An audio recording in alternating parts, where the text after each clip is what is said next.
What is up, guys? I just got back from Toronto Regionals, like quite literally 10 minutes ago. I walked in my door and, yeah, early flights suck. So I'm going to be a little bit tired, but thank you all for the support, first and foremost, and all the people I met this weekend. It was actually amazing. To all the people that came up to me, talked to me.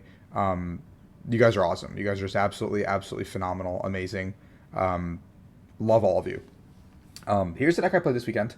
Our group played this Lugia VSTAR Espeon VMAX deck that I know got a lot of buzz over the course of the weekend, but this is what we ended up playing. So the logic was that Lugia is still the most powerful deck heading into the event.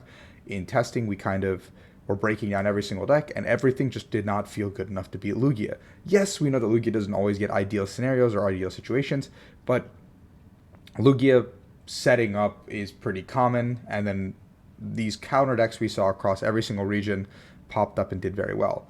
Now, when we were building our deck and working towards the next goal, we decided, we were trying to think of ways to beat Control, and we had the Snorlax idea. I thought about Wash Energy and Polion for a little bit, maybe as a plan, but Flannery just kind of thwarts that one. And then we were thinking about, all these other random decks. Like, we didn't expect Paralysis stuff for sure. Like, Articuno and Zekrom were just collateral damage for us.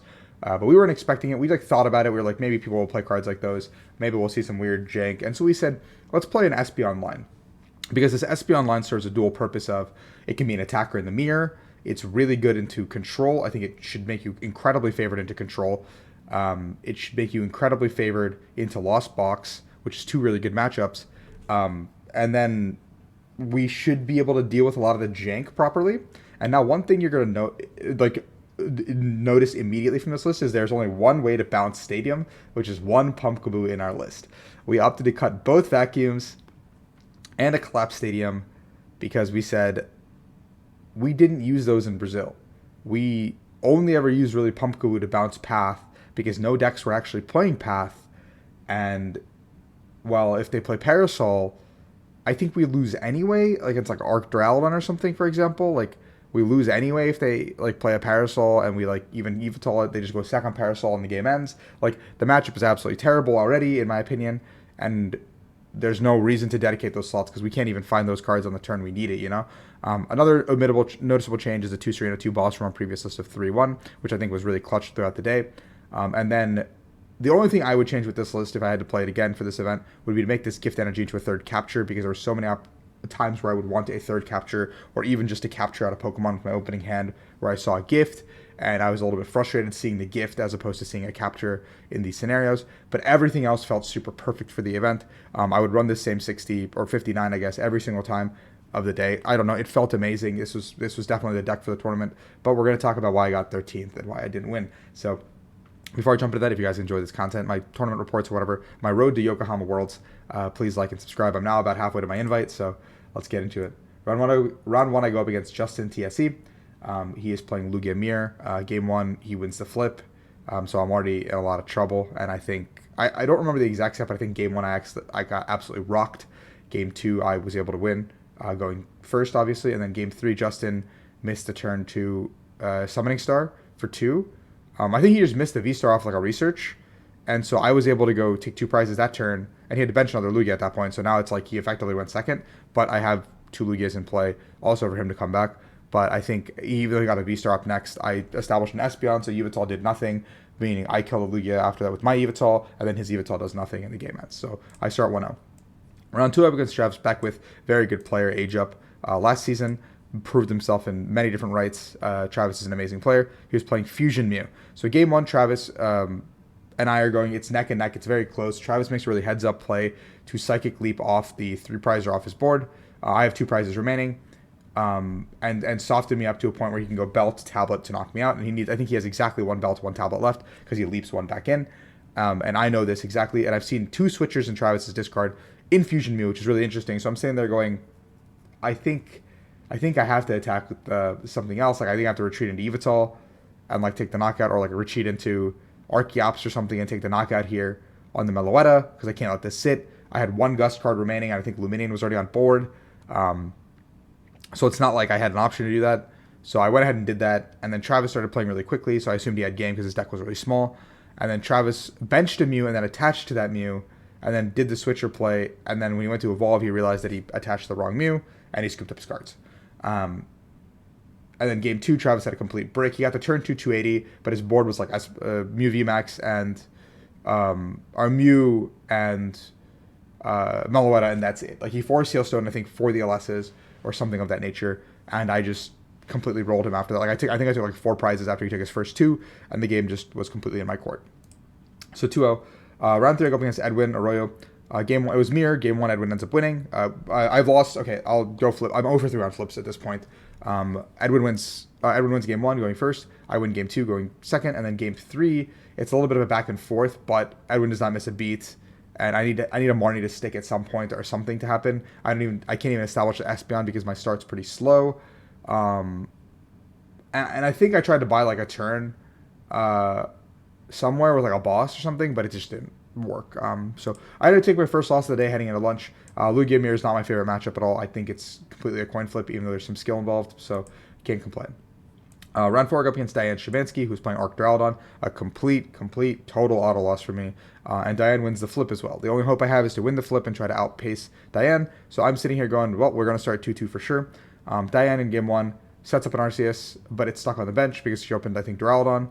And I guess Switch was prized. So I end up bossing and killing the Arceus before she can power up the Duraludon because she doesn't get the Parasol. And then she does a couple things. I think she coerced experiments and then just attaches and passes it over to me. And then I just get the Yveltal knockout. And then Diane shows me the Parasol in her hand, which is a complete mess up on her part. I think she just rolls me if that happens. Like I can't do anything, right? I just auto lose from there. Game 2, Diane completely destroys me, gets the Parasol. I play it out a little bit to keep the illusion that I might play a Vacuum alive. But I don't, so I lose. And then game 3, Diane opens Arceus, or opens Arceus, yep. Gets the turn 1 Trinity Nova onto the Duraludon. I go boss, kill the Duraludon, and then Diane goes evolve. And in the process of having 2 mustard, she has to put another Arceus into play, meaning that now there's 4 prizes for me to take, and that's the exact route I took, going 2-2 and win the game that way. So beat a complete terrible matchup, going to 3-1. Luck is literally looking my way. Thank you so much, everybody. Round 5 against Patrick Murazak. I think I said that correctly. Wonderful guy. He's playing Fusion Mew. Game 1, it's a back and forth, and I've also flipped again, by the way. And I end up squeaking it out because I think Patrick ended up making a huge mistake by putting... He got the Meloetta knock or whatever. Like he should be getting the Meloetta knock on a Lugia for 2 on turn 2, but he did it with the Mew VMAX, but he also benched a second Mew VMAX. So what I had ended up doing after that is I got a perfect good hand, so I went into the Yveltal, took the Yveltal knockout on the active, which means the Yveltal has to be answered. If the Yveltal is not answered, then I kind of just win the game. So he can't like boss Lugia or something and one-shot it. He can Psychic Leap the VMAX out of play and leave himself with 1 Mew at that point. And he doesn't do that. I think he just goes ahead and kills my Yveltal, and then I bring up the Lugia, put all the powerfuls on, Choice Belt, knockout. I was like Orangering cards to the top the whole time, so I knew exactly like I'd be safe, I'd be comfortable, I had everything. Game 2, I get completely rolled. I scoop pretty quickly. And then game 3, Patrick has a knockout on my Lugia to open the game, going second. He goes for the Elastic Sparkles, attaches a Forest Sealstone, and then I think attached a DTE and attacked me for like 110, I believe, or 120, and I was like, oh, okay, so Patrick definitely prized 2 fusion energies, like 100% there. And so I was able to just take tempo in that game by going boss the Mew that the energies were on, take the knockout on the Mew. Then I was just able to, I just took tempo and I won the game from there. So starting 4-1. And then I go up against Jared Grimes, who's playing Lost Box Kyogre, I think. And Jared, both games, it was a slow and painful death where I just established the Espeon VMAX. And both games, Jared just couldn't do anything to my Manaphy, just sat there, hit into the active, used a Snorlax a couple times. Snorlax came up, I used Espeon to counter up. Basically, once I establish Espeon, I literally can take the game at whatever pace I want, and I can even use Stoutland to accelerate the pace. I can go into the Espeon to attack. I am in no real danger from that point against Lost Box, which is really comfortable because I knew that a lot of these Lost Box decks didn't play boss, especially the Kyogre version. So that really made it so I could win the game that way. So I took out Jared pretty quickly, and so then I go up against Sean Foisey in round 7, and Sean is playing Lugia Mirror as well. Sean wins the flip and beats me game 1. Sean absolutely rolls me game 1. He's got a Slacking me in the deck. He's got the Aroma the Aroma was really cool. Sean's deck was like max consistency. He gets me game 1. Game 2, I'm able to go first. The game is still really close because Sean plays it really well. And I blundered a little bit of my energies. and we were able to, take it to the wire that I was able to inevitably secure the game. In game 3, Sean does go first, but I think he only established one Archeops in discard, so he ends up passing with a Lugia VSTAR in the active, and a Lugia on bench. And so I end up going into my VSTAR, taking the one shot with a V-Guard active. It was like 2 Powerful's Choice Belt V-Guard, I think, on my active to take the knockout, establishing like a perfect board on my end. Sean comes up with the Lugia, evolves, gets the research off, puts the V-Star or the Archeops in the discard, gets it off. I think he's 1 energy short of doing the Evital play, so he has to just hit into me. He like retreats and hits it and puts the Luminian back into the deck, like he shuffles it back in with Aqua Return and throws up like an Oranguru or something. Something that was like negligible. And then I had the Serena in hand, so I just Serena, established my board. I think I like grabbed the Zard attached to it and grabbed the Evital attached to it. And so like at this point, like now I have like 3 attackers fully loaded up, no way to lose. I have a bunch of energy in deck still. No matter what Sean does, I can take my last 2 prizes somewhere, somehow, some way, and I end up stealing that game. So now I'm 7 rounds deep. No flips have been won. I'm feeling good. I'm 6-1. I've locked day 2, but I don't want to go into day 2 at 6-2-1. I've gone into day 2 at 6-2-1 too many times, and it's a really rough road. Round 8, I hit Caleb. Caleb offers the ID. I refuse the ID. Congrats to Caleb for finishing top 4, by the way. And then it's a similarity of how the games against Jared went, where I just established the perfect lock or with the Espeon and whatever, and I just took my sweet time doing whatever I needed to do. In both games, it was just Caleb hits into me. I kill him with Lugia. He hits back into me. I take Lugia. The 2 prize with 2. Lugia takes 2 for 2. Espeon takes 1 out, and then I can pivot into like the Archeopses and start attacking with Archeopses, or pivot into like anything in my deck can be an attacker, which is really good in this matchup. So I go to 7-1, feeling really good. First time going 7-1 in a long time since post-COVID. Keeping himself calm. I go up against Josh Fernando. Sorry, unfortunately for Josh, he bubbled at 9th. Josh and I end up playing here, and Josh is playing Lugia Mirror. Game 1, I do win the flip. I finally win a flip, and I'm feeling really good about myself, but I basically drop pass, making it so I went second. So Josh sets up. I end up setting up on the return flip, but Josh absolutely rolls me game 1. Game 2, I get the roll back. It's like literally like a 5, like we're like 6 minutes into the set probably at this point, and that's how quick Lugia mirrors go sometimes.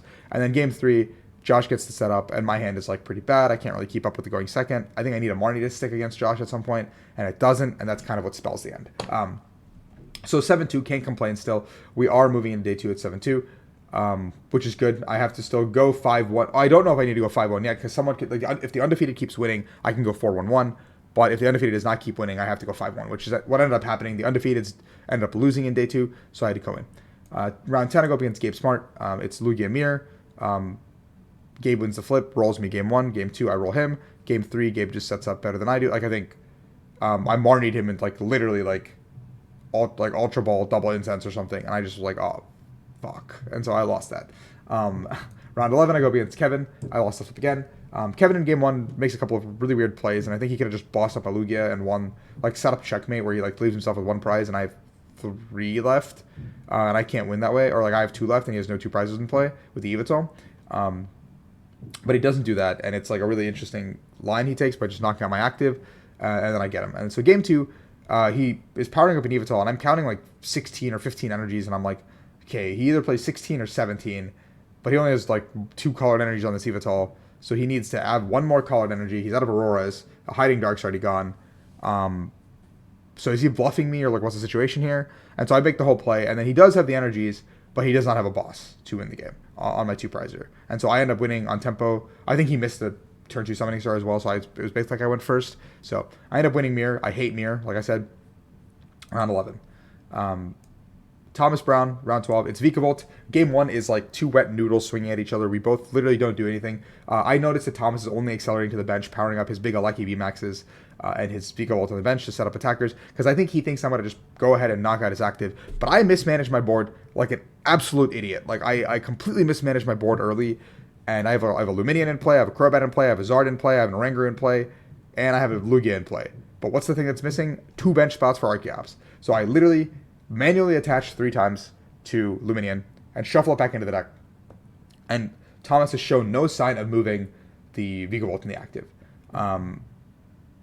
So I'm being chilling. And then I throw up Crobat, and here's where I make the biggest heads-up play. I do the Summoning Star, I get the guys out, so now I'm cooking. I'm feeling really good about the game now, because I think from this point, I can just sweep the game no matter what, because I'm going to take the first 2 prizes. I accelerate to Crobat, and I hit him for the 70, and the poison takes him to 80, which puts him at 200, and the poison ticks back into my turn, knocking the Vikavolt out. He throws up a clean Aleki. I throw up Lugia. I do not care. I bench Evital. I attach to Evital. I power up the 4 powerfuls or whatever, or 3 powerfuls, choice belt, 4 powerfuls, whatever, to my active, knock out the LAKEY VMAX, and then he goes, you got it, let's go to game 2. And then game 2 is a little bit of the same, where I open Zard, and he does get the lock off on turn 2, but I have the VSTAR in hand. Because I researched, I had like a perfect like turn 1 where it was like Incense, Ultra Ball, like research, all that stuff, like get a perfectly loaded hand. I kept the hand, I put the Oranguru, the VSTAR up on top, everything felt good. He ends up hitting into my Zard 50 with a Vikavolt, no Aleki on board. I think it was like just 2 Vikavolts and like a Crobat maybe, and I go Evolve V-Star, get the Archeops out, accelerate all the energy to Zard, knockout active. He comes up with the Vikavolt, keeps the lock going, gets an Aleki down. I basically just retreat into the Lugia and demonstrate that I can attack again, and he concedes the game. So I've won the game. Round 13, I go up against Austin, great friend. I love Austin. He general manager of Dark Fox Games. Check him out. TCG, Dark Fox, TCG, I think. I don't know. They're a store. They're awesome. Austin and I go way back. I love Austin. He's playing Giratina, crazy deck. Game 1, I get really far ahead, and Austin can't really do much. I think he had like a lot of blanks, and so I end up taking that one pretty quickly. Game 2, he sets up really well, and I blunder pretty quickly because I totally forgot about Snorlax. And I didn't know if Austin played Recycler or not because I saw 2 rods were gone, and I don't know why I completely blanked on Snorlax. It was Tina. I'm thinking like Sinnoh counts or whatever, and he gets a Sinnoh to stick on a really important turn. I think that turn, if Sinnoh doesn't stick, I had Boss Stoutland for game. But I also blundered myself into that situation because I left the Lugia active that shouldn't have been active, and it got knocked out by Snorlax. So I completely blundered in that situation as well, and I end up just conceding the game because I messed up. Game 3 is a tight one. We basically come down to the wire where like I basically set up an unbreakable board at the very end. That can't be Star Requiem. Then Austin's out of gates and everything at this point. So I think Austin could have powered up and I have to hit into Tina for like 220 at some point. So I'm just looking for a boss to end the game. And I make a pretty greedy play, so that I think could have punished me. I had like a 12 card deck with 3 Gust Outs. And I'm drawing 5, I think. And I Crobated. So it's not a guaranteed Crobat to hit a boss. And I did that, and I looked at Austin and I said, would the Crobat have cost me the game if I missed boss? And he was like, yes. Because I don't think he had a win condition otherwise, and so I was like kicking myself after that for sure, because that's like a mistake I shouldn't have made. It's super greedy, not something I should have done. I'm telling you guys, there's so much introspection to be done at a regionals, even if you perform well. So I almost cost myself my tournament by being greedy and trying to get the win that turn, where I could have just waited one more turn, like knocked out Austin's active Snorlax. Austin has no longer Mirage Gates. He cannot Star Requiem anything. He was out of a Recycler. Both rods were gone. 4 gates were gone. He could attach to the Tina, but there's nothing else in Austin's deck that can take a knockout on my board because he needed to take 2 prizes, and I had a Lugia in the active that was fully powered up. I had an Espeon with an energy and 2 Archeops that doesn't matter if he takes out. So I totally goofed that. And I think I attacked with Espeon too, just in case, like, I don't know, I was like maybe like a Raihan or something I was scared of. I don't know. But huge mistake on my part, but congrats to Austin, or good games to Austin. It was fun. Round 14, I hit Giancarlo, and he's playing Control. Game 1, I absolutely roll him. I get the full setup. He concedes pretty quickly. I'm taking my prizes. It was like one after another. The Archeops is swinging. Game 2, I open Zard, which is a little bit unfortunate because that means I can't really bump the Zard off the board, and I'm going to be stuck with a weird board. He starts attacking it with Snorlax, so I have to answer the Snorlax with my Lugia. He comes up with the Miltank, starts attacking. I have to answer with Archeops. And then he starts attacking with Pidgeot, which I have to answer with Lugia. And now I'm pretty much out of energies. And he brings up the Zard and sticks it in the active. And I just go... It's like there's like 6 minutes left, so it's like a draw pass Fiesta, and I have 3 Marnies, and I have like a 25 card deck. So we just both draw pass basically for 6-7 minutes, and time gets called, and I end up winning the set. I think he was a little bit upset because he didn't know that I played the 3rd Marnie, and then I revealed to him that I did play the 3rd Marnie. So it's like, because I had like 4 or 5 cards left in deck when time got called, I think he thought he could have taken that one to a tie. So now I'm winning it, and I don't know if you guys saw the stream game. I go up against Jake Gearhart playing his awesome Lugia counter 74, or whatever number he picked. But it was the Articuno Jelly deck, really cool deck. I absolutely, like, Jake backed it up. Jake backed up his talk. Incredibly amazing player. I'm very impressed with him. And Jake and I both said to each other, like, while we were playing, like, I think I said to Jake, I really like you as a person. and I was hoping we'd both make top 8. So it's really unfortunate that we have to play, and only one of us can make it. So I have a lot of mutual respect for Jake as a player, as a person. And game 1, I get up the combo with the Espeon. Feels good. Absolutely roll him. Game 2, I do the same thing. I get the board ready to go, and I have a V-Guard in hand, and I could have attached the V-Guard to the Espeon to prevent a knockout, I think. But Jake grabbed a belt preemptively on that turn as well. Before he did the math, that he had the knockout anyway. So Jake would have the knockout regardless in the Espeon. So the game 2 doesn't change. Game 3, however, I got a really good start. Opening is wonderful, beautiful, crazy good. And I research into 6 dead cards and I lose the game. But I was thinking about it. I had a Crobat in hand. If I'd Crobated for 4 more cards, I see 4 of those 7 cards I would have seen off research. And then I drew played some cards for like 3 turns. So I would have basically seen the same 7 or same like 11 cards off of those, the research in the bat. And so like I have to go back and rewatch the VOD again, but it's going to eat me up. But I think the sequence of cards that I drew was not going to help me win the game no matter what happened. But congratulations to Jake. The deck was amazing. The stream curse strikes. Hey, I'm back on stream though, guys. It was awesome. Don't ask too many questions about the chain. I hate the chain, but I'm going to wear it because I guess it's good luck now. But we'll get him next time. 13th out of over like almost 1,100 players isn't bad. Feels good to be back in these situations. Getting knocked out early out of tournaments feels really bad. So it feels good to be fighting. It feels good to be fighting for something again.